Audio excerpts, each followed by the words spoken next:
મીડિયાના માધ્યમથી સાંભળે છે એને પણ કહીએ છીએ, અને જે લોકો ભાજપના ડરથી આજે ઘરે બેઠા છે એને પણ કહીએ છીએ કે ખુલીને એક વખત બહાર નીકળો.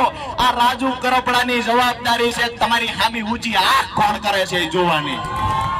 સ્થાનિક સ્વરાજની ચૂંટણીને લઈને આજે ઉમેદવારી ભરવાનો અંતિમ દિવસ છે, ત્યારે રાજકીય પક્ષો ચૂંટણી જીતવા માટે તડામાર તૈયારીઓ કરી રહ્યા છે. આમ આદમી પાર્ટીએ થાનગઢમાં વિજય સંકલ્પ રેલી યોજી હતી અને થાનગઢના વાસુકી દાદાના દર્શન કરી મેઇન બજાર મારફતે મોટી સંખ્યામાં કાર્યકર્તાઓ અને સમર્થકો સાથે ઉમેદવારો મામલતદાર ઓફિસ પહોંચ્યા હતા. આ રેલીમાં આપ નેતા રાજુ કરપડા સહિત સ્થાનિક આગેવાનો ઉપસ્થિત રહ્યા હતા.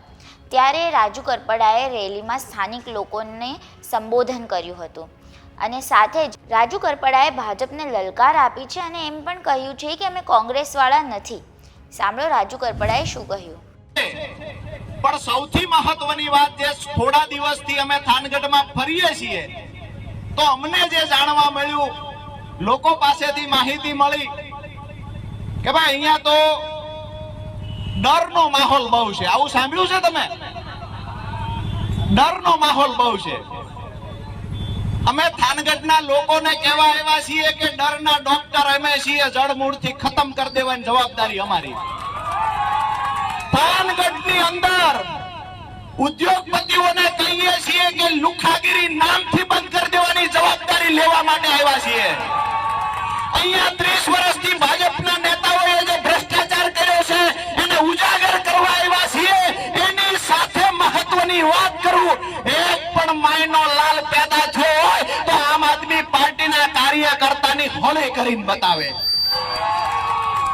અહીંયા જેટલા પણ નેતા નેતુડિયું છે આ તમામને વિનંતી કરીએ છીએ, અમે કોંગ્રેસ વાળા નથી, માપમાં રહેજો.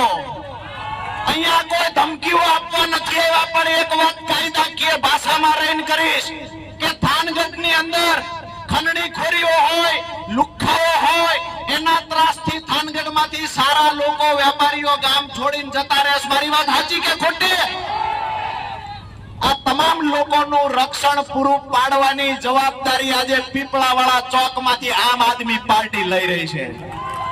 જે લોકો અહીંયા અમારી વાત સાંભળે છે, જે સોશિયલ મીડિયાના માધ્યમથી સાંભળે છે એને પણ કહીએ છીએ, અને જે લોકો ભાજપના ડરથી આજે ઘરે બેઠા છે એને પણ કહીએ છીએ કે ખુલીને એક વખત બહાર નીકળો. આ રાજુ કરપડાની જવાબદારી છે તમારી સામે ઊંચી આંખ કોણ કરે છે જોવાની.